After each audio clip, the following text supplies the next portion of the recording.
پہلی بات کہ جملہ کمالات کی جامع ہے حضور کی شخصیت، کوئی شک نہیں۔ اس میں وہ شعر جو ہے حسن یوسف دم عیسیٰ ید بیضا داری آنت خوما حمد آرد تو تنہا داری، بہت صحیح ہے۔ حضرت یوسف علیہ السلام کا حسن حضرت عیسیٰ کی سانس کے اندر، پھونک میں جو تاثیر تھی، حضرت موسیٰ کے عصا میں، یہ ساری چیزیں آپ کو دی ہیں اللہ نے۔ جو تمام اچھوں کے اندر تمام اچھائیاں ہیں، وہ ساری اچھائیاں آپ میں جمع ہیں۔ البتہ یہ بات جان لیجئے، میں تجزیہ کر کے آپ کو بتا رہا ہوں، حضور کا مرتبہ اور مقام بیان کرنے کی کوشش آپ کی توہین پر منتج ہوتی ہے۔ وجہ کیا ہے؟ اگر آپ کسی کے مرتبہ مقام کو اس کے اصل مقام کے مطابق بیان نہیں کر سکتے تو کہیں نیچے گریں گے نا۔ ناممکن ہے کہ حضور کے مرتبہ مقام کو ہم بیان کر سکیں۔ سیدھی سی بات ہے، کسی ڈاکٹر کا کیا مقام ہے اپنے فن میں، وہ ڈاکٹر ہی سمجھ سکتا ہے نا۔ کسی انجینئر کا کیا مقام ہے اپنے فن میں، کوئی انجینئر ہی سمجھے گا نا۔ تو حضور کا کیا مقام ہے، کوئی نبی اور رسول ہی سمجھ سکتا ہے، وہ بھی نہیں سمجھ سکتا۔ کیوں؟ نیچے سے اپنے اوپر والے کا پورا ادراک ممکن نہیں ہوتا، اوپر والے کو پورا ادراک ہو سکتا ہے نیچے والے کا۔ ظاہر بات ہے کہ حضور سب سے اونچے ہیں، سب سے اوپر ہیں، افضل الانبیاء ہیں، افضلہم۔ اس اعتبار سے وہ لطیفہ ہے کہ کسی جگہ پر کسی دیہاتی کی کوئی مدد کر دی کسی ڈپٹی کمشنر نے، شاید کہیں وہ کسی جگہ ڈوب رہا تھا، بچا لیا، اس نے کہا رب تینو پٹواری کرے۔ اب یہ اس کی توہین ہوئی، کیا ہوا؟ اسے کیا پتا یہ ڈپٹی کمشنر کس بلا کا نام ہوگا، اس کا کیا مقام ہے، کیا مرتبہ ہے۔ تو حضور کے مرتبہ اور مقام کو کسی درجے میں جاننے والے صرف انبیاء ہیں، کلی طور پر جاننے والے صرف اللہ کی ذات ہے اور کوئی نہیں۔ آپ بیان کریں گے تو کہیں نہ کہیں نیچے رہ جائیں گے۔ آپ کو کیا پتا، یہ جو آپ فرماتے ہیں کہ میں اپنے رب کے پاس رات گزارتا ہوں، ابھی تو عند ربی وہ یطعمنی و یسقین، وہ مجھے کھلاتا ہے پلاتا ہے، میں اور آپ سمجھ سکتے ہیں کچھ؟ شب معراج میں جو مشاہدات ہوئے ہم سمجھ سکتے ہیں؟ لقد رأى من آیات ربہ الکبریٰ، بس ختم۔ اذ یغشی السدرۃ ما یغشی، جبکہ اس بیری کے درخت کو ڈھانپے ہوئے تھا، جو ڈھانپے ہوئے تھا تم نہیں جان سکتے کیا ڈھانپے ہوئے تھا۔ کیا بیان کریں گے آپ؟ حضور کا مشاہدہ کیا تھا وہاں؟ اگر ہمارے لیے کسی درجے میں بھی اس کا ادراک و فہم ممکن ہوتا تو وہ اللہ بیان کرتا۔ اذ یغشی السدرۃ ما یغشی، جبکہ اس بیری کے درخت کو ڈھانپے ہوئے تھا، جو ڈھانپے ہوئے تھا، بس تم نہیں جان سکتے۔ اس اعتبار سے شیخ سعدی کے بھی یہ ربائی جو ہے مبنی بر حق ہے 100%۔ یا صاحب الجمال و یا سید البشر من وجہک المنیر لقد نور القمر، اے جمال اور کمال والے اور اے سید البشر، تمام انسانوں کے سردار، آپ کے چہرہ انور کی روشنی ہی سے چاند کو روشنی ملی ہے۔ لا یمکن الثناء کما کان حقہ، ممکن ہی نہیں ہے آپ کی ثنا جتنا کہ اس کا حق ہے۔ یہ بات میں نے بیان کی ہے، آپ نے شعر کے انداز میں پہلے سنی ہوگی، لیکن میں نے اس کا تجزیہ کر کے بتا، ممکن ہی نہیں ہے کسی انسان کے لیے کہ حضور کے مقام اور مرتبے کو بیان کر سکے۔ جو کوشش کرتا ہے، جرأت کر رہا ہے، جسارت کر رہا ہے، کہیں نہ کہیں توہین کا مرتکب ہو جائے گا۔ ہاں، بحیثیت بشر ہم پہچان سکتے ہیں حضور باپ کیسے تھے، حضور شوہر کیسے تھے، یہ ہمیں سمجھ میں آ جائے گا۔ حضور حاکم کیسے تھے، حضور منصف کیسے تھے، حضور سپہ سالار کیسے تھے۔ تمام جو بھی حیثیتیں ہو سکتی ہیں دنیا میں انسان کی، وہ تمام حیثیتیں جمع ہیں حضور کی ذات کے اندر۔ داعی بھی ہیں، مبلغ بھی ہیں، معلم بھی ہیں، مربی بھی ہیں، مزکی بھی ہیں، سپہ سالار بھی ہیں، صدر مملکت بھی ہیں، کیا نہیں ہے؟ ہر ایک کے لیے اسوہ ہے، ہر ایک کے لیے اسوہ ہے۔ صرف ایک نوٹ کر لیجیے، نقطہ آ گیا ہے ضمنی طور پر، آپ کے اسوے میں ایک خلا ہے صرف۔ آپ کہیں گے میں توہین کر رہا ہوں، بات سمجھ لیجیے میری۔ ایک عورت کے لیے اس کی نسوانی زندگی کے لیے اسوہ حضور کی ذات میں نہیں ہے، یہ خلا۔ یہی وجہ ہے، یہی سورہ مبارکہ احزاب جس میں یہ آیت آئی ہے، لقد کان لکم فی رسول اللہ اسوۃ حسنہ، وہاں آپ کی ازواج کو قرار دیا گیا ہے، مسلمان خواتین کے لیے۔ اصل میں اسوہ وہ ہے یا نساء نبی لستن کاحد من النساء، تم عام عورتوں کے مانند نہیں ہو۔ یہ حضور کا اسوہ جو ہے، جو ازواج مطہرات کے ذریعے سے ایک خواتین کا اسوہ جو ہے وہ امت کو ملا ہے۔ باقی کوئی انسان جس حیثیت میں بھی ہو، آپ اندازہ کیجئے 5 وقتہ امام بھی مسجد نبوی کے محمد ہیں اور خطیب بھی محمد ہے صلی اللہ علیہ وسلم۔ آج ہمارے ہاں 5 وقتہ امام کوئی اور ہوتا ہے، بڑی مسجدوں میں خاص طور پہ مغرب عشاء اور فجر کے اور ہوتے ہیں، ظہر اثر کو ایسے رکھاتے ہیں، اور یہ خطیب صاحب تو ظاہر بات ہے، خطیب تو خطیب صاحب ہے، وہ تو جمعے تو آئے گی، اللہ اللہ خیصل۔ وہاں یہ ہے کہ 5 وقتہ امام بھی ہیں اور آپ خطیب بھی ہیں، مدرس بھی ہیں، معلم بھی ہیں، مربی بھی ہیں، مزکی بھی ہیں۔ اور آپ نے دیکھا ہوگا ہمارے ہاں جو مشائخ ہوتے ہیں وہ تو نماز باجماعت میں بھی شریک نہیں ہوتے، وہ تو پتہ نہیں کس کیفیت میں کہاں جو ہے وہ نماز پڑھتے ہیں، علیحدہ پڑھتے ہیں تو علیحدہ پڑھتے ہیں، ورنہ وہ تو یہ کہ ہر وقت جو ہے وہ ایک خاص استغراق میں رہتے ہیں۔ اس حوالے سے یا صاحب الجمال و یا سید البشر من وجهك المنیر لقد نور القمر لا يمكن الثناء كما كان حقه بعد از خدا بزرگ کوئی قصہ مختصر۔ اور یہی بات غالب نے مرزا ایوب بیگ صاحب نے آپ کو سنائی، غالب ثناء خواجہ بے یزداں گذاشتیم، اے غالب ہم نے محمد صلی اللہ علیہ وسلم کی ثنا جو ہے وہ اللہ کے حوالے کر دی ہے، ہمارے بس کا روگ نہیں ہے۔ غالب ثناء خواجہ بے یزداں گذاشتیم، کہاں ذات پاک، کہاں یہ کہ آن کا مخفف بن جاتا عربی میں، کہاں کہ آن، کہاں ذات پاک مرتبہ دان محمد است، کہ وہی ذات پاک ہے جو محمد کے مرتبے سے واقف ہے اور کوئی نہیں جان سکتا۔ وہی بات میں نے اس کو وضاحت سے آپ کے سامنے رکھا۔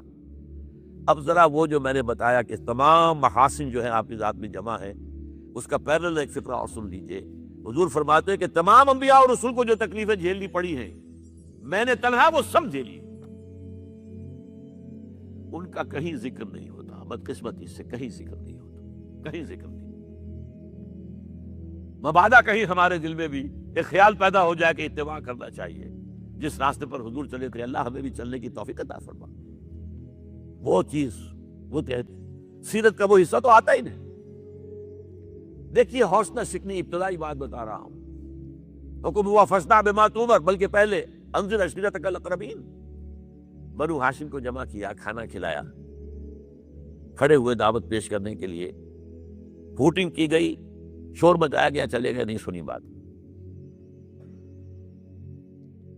لیکن یہ کہ اس میں حوصلہ شکنی تو ہوئی ہوگی، یہ تو نہیں ہے کہ نہ ہوئی ہو، لیکن بہرحال کام کرنا ہے۔ پھر کچھ دنوں کے بعد لے کر پھر کھانا کھلایا، اب کھڑے ہوئے تو اب یہ ہے کہ لوگوں نے سوچا ہوگا یہ 2 مرتبہ کھانا کھایا، اب ان کی بات سن تو لو۔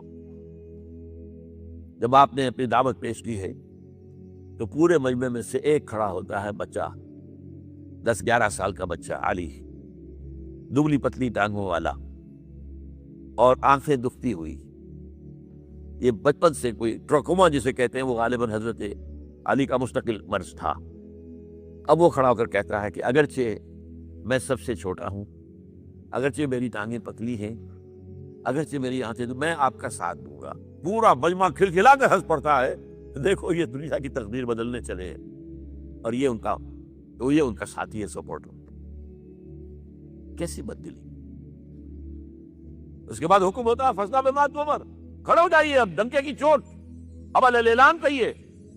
کوہ صفا پر کھڑے ہو کر نعرہ لگاتے وا صباحا۔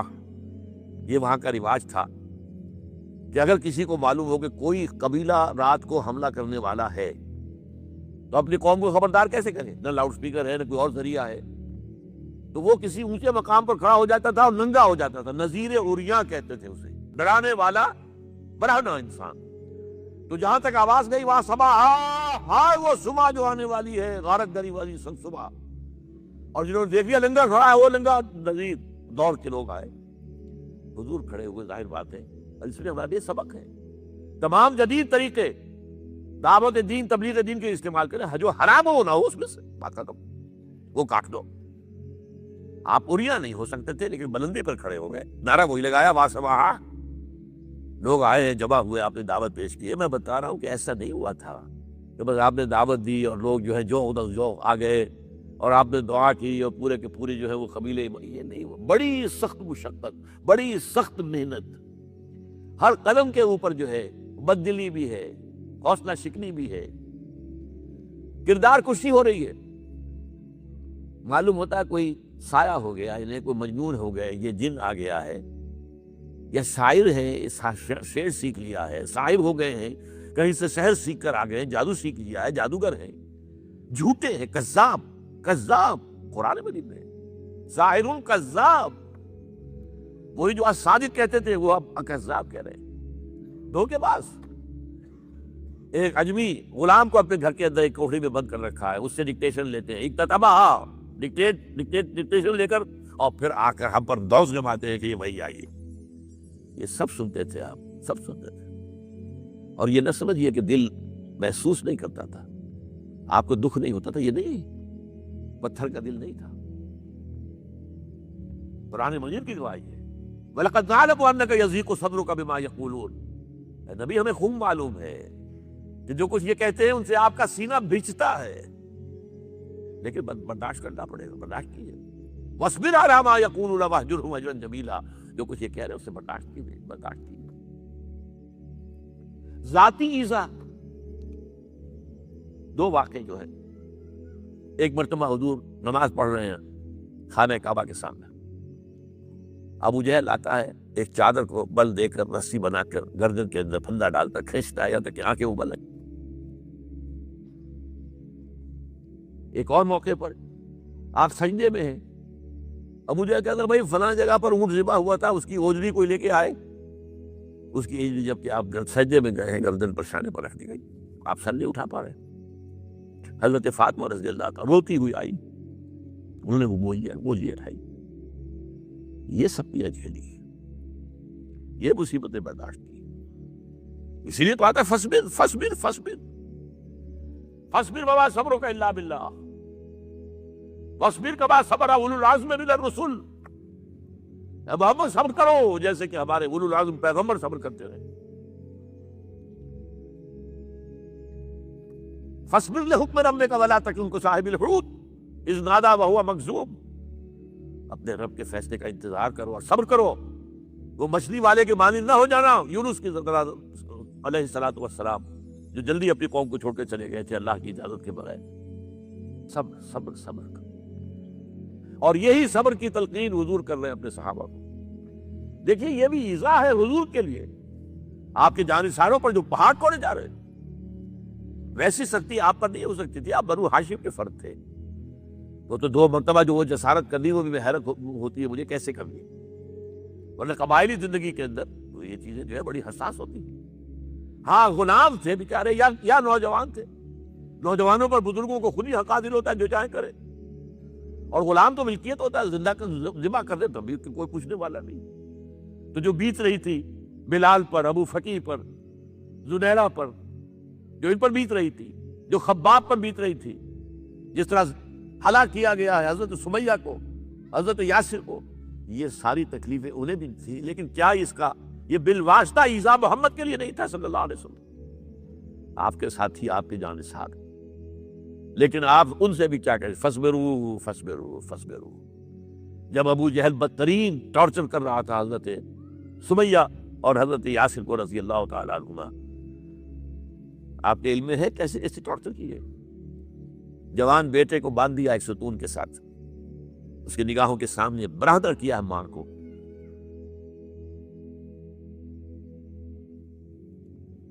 ہاتھ میں ایک مورتی ہے, جب تنگ آ گیا, ستا کر تنگ کر کے مار مار کے حضرت سمیہ ٹس سے مس نہیں ہو رہی. کہتا ہے تم ایک دفعہ کہہ دو سمیہ کہ ہاں اس مورتی میں بھی کچھ ہے, میں تمہیں چھوڑ دوں. انہوں نے تھوک دیا, برچھا مارا ہے شرمگاہ کے اندر.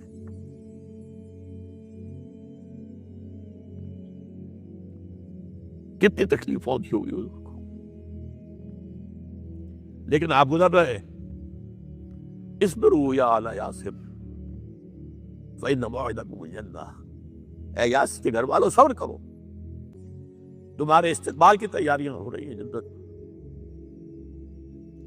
یہ سیرت کوئی بڑھاتا سناتا ہے, یہ سیرت. یاسر کے ساتھ کیا کیا ہے, 4 اونٹ نر سانڈ, اور ان کے ساتھ رسے باندھ کر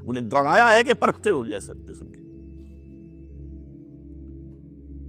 یہ دین ایسے ہی قائم نہیں ہوا۔ عدل و انصاف کا نظام ٹھنڈے ٹھنڈے قائم نہیں ہوتا، گھر میں آرام سے بیٹھے ہوئے قائم نہیں ہوتا۔ اور سنیے، 3 برس شیب بنی ہاشم کے تو قید ہے، 3 برس، اور یہاں کی قید پر قیاس نہ کریں۔ یہاں تو جیل میں کھانے کو ملتا ہے، راشن ملتا ہے، جیسا بھی ملتا تو ہے نا۔ اور لیڈروں کے لیے تو کلاس 1 لاکھ بھی کلاس ہے، ہاں تو ان کا تو لیڈر تو لوگ جب آتے ہیں جیل کاٹ کر معلوم ہوتا ہے کہ شاید کسی صحت افزا مقام سے تشریف لا رہے ہیں۔ وہاں کیا تھا؟ ٹوٹلی بائیکاٹ، ایک گھاٹی، ادھر پہاڑ ادھر پہاڑ، دونوں طرف جو ہے پہرے، کوئی کھانے پینے کی چیز اندر نہیں جائے گی۔ اور پورا خاندان بنی ہاشم، وہ بھی کہ جو ایمان نہیں لائے، وہ قبائلی زندگی تھی نا۔ بنو ہاشم چونکہ حضور کو پشت پناہی چھوڑنے کو تیار نہیں ہوئے، ابو طالب نے آخری وقت تک بھی ساتھ نہیں چھوڑا۔ ہاں، آخری وقت کے قریب ایک بات ہو گئی تھی، ایک مرتبہ تو ہوا کہ وفد آیا ہے قریش کا کہ اپنے بھتیجے کو روک لو، وہ ہمارے معبودوں کی توہین کرتا ہے۔ ابو طالب نے بلایا اور آپ سے کہا کہ یہ کچھ اپنے رویے کو بدلے۔ آپ نے فرمایا اعتزان، اب تو چاہیے میرے ایک ہاتھ پر سورج اور دوسرے پر چاند رکھ دے، میں اپنے اس مشن کو چھوڑ نہیں سکتا۔ یہ ہے استقامت۔ اور ابو طالب کے عین انتقال کے وقت کو معاملہ ہوا، جب وفد آیا ہے کہ ٹھیک ہے اب ہمارا جو ہے صبر کا پیمانہ لبریز ہو گیا ہے، اب ٹھیک ہے آ جاؤ میدان میں، تم بھی ساتھ چھوڑنے کو تیار نہیں ہو۔ ابو طالب نے بلایا حضور کو، بھتیجے مجھ پر اتنا بوجھ نہ ڈالو جو میں برداشت نہ کر سکوں۔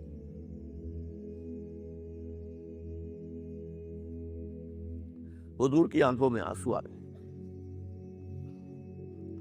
چچا جان اب تو یا یہ بات بری ہوگی یا میں اپنے آپ کو ختم کروں، اسی میں ختم ہو جاتا۔ مہاراج شیب بنی ہاشم میں 3 برس اس حال میں گزرے ہیں، ٹوٹل بائیکاٹ، کوئی کھانے پینے کی۔ کچھ لوگ تھے شریف النفس، مثلا حکیم بن حزام تھے رضی اللہ تعالی، اور بعد میں ایمان لے آئے۔ حضرت خدیجہ کے وہ رشتے دار تھے، وہ پہاڑ پر چڑھ کر ایک طرف سے رات کی تاریکی میں، دونوں دروازے تو بند ہیں، پہاڑ پر چڑھ کر چوٹی سے نیچے اتر کے کوئی چیزیں کھانے پینے کی دے آئے تو دے آئے، بس اللہ خیر سب، کوئی اور ایک آدھ ہوگا ایسا۔ یہاں تک نوبت آئی ہے کہ بنی ہاشم کے یہ پھول جیسے بچے معصوم بھوک سے بلبلا رہے ہیں، اور اس کے سوا کچھ نہیں ہے کہ سوکھے چمڑے ابال کر اس کا پانی ان کے حلق میں ٹپکا دیا جائے۔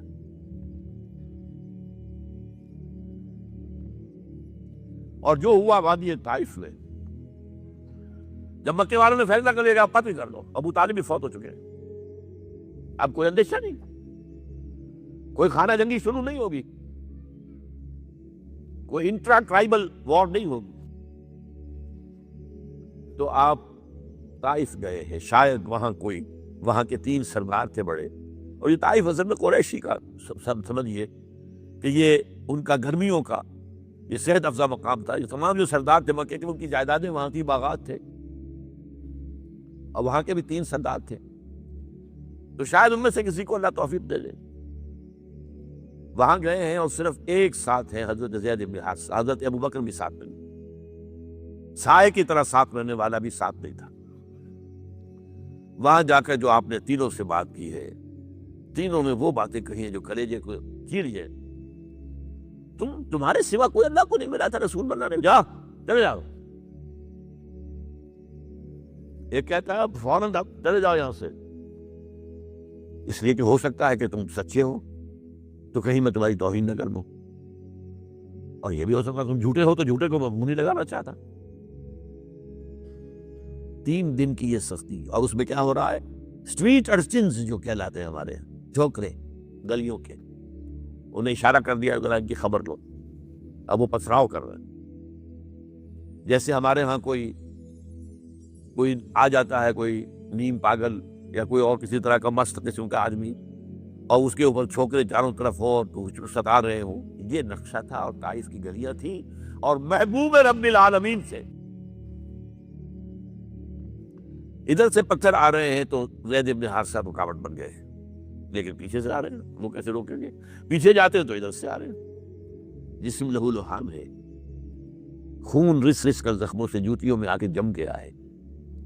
پھر وہاں سے آپ نکل کر گئے ہیں ایک باغ میں، تھوڑی سی پناہ کی ہے تھوڑی دیر کے لیے، جوتے بڑی مشکل سے اترے ہیں، خون جمع ہوا، اور وہ جو پھر دعا نکلی ہے آپ کے کلیجے کو چیر جانے والی ہے. اللہم الیک اشکو فقوتی وقلت حیلتی وحوانی علی الناس. اے اللہ تیری جناب میں فریاد لے کر آیا ہوں اپنی قوت کی کمی کا، اپنے وسائی کی کمی کا، اور لوگوں میں جو رسوائی ہو رہی ہے. الا من تکلنی الا بعید یتجہمنی او الا عدو ملکت امری. مجھے کس کے حوالہ کر دیا؟ مجھے دشمن کے حوالے کر دیا جو چاہے میرے ساتھ کر دے. فریاد ہے کہ نہیں؟ بڑی زوردار فریاد ہے، بڑی زوردار. لیکن پھر مقام عبدیت کا ظہور ہوتا ہے. ان لم یکن علی غضبک فلا ابالی.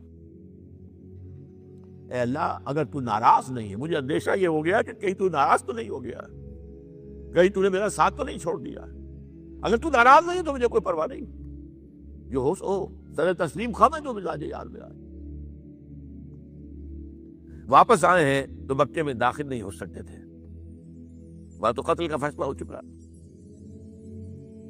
باہر ہی آپ نے دینا لگایا، زید بن حارثہ کو بھیجا فلاں شخص کے پاس جاؤ، کہ تم اگر امان میں لے لو محمد کو تو محمد آ جائے. انہوں نے کہا تو میری یہ پوزیشن نہیں ہے، میں قریش کے مقابلے میں امان نہیں دے سکتا. دوسرے کے پاس بھیجا، اس نے بھی کچھ ایسے جواب دے دیا. تیسرے کے پاس جب گئے حضرت زید مطعم بن عدی، اس نے کہا ٹھیک ہے میں امان دیتا ہوں محمد کو، وہ آ جائے مکے میں.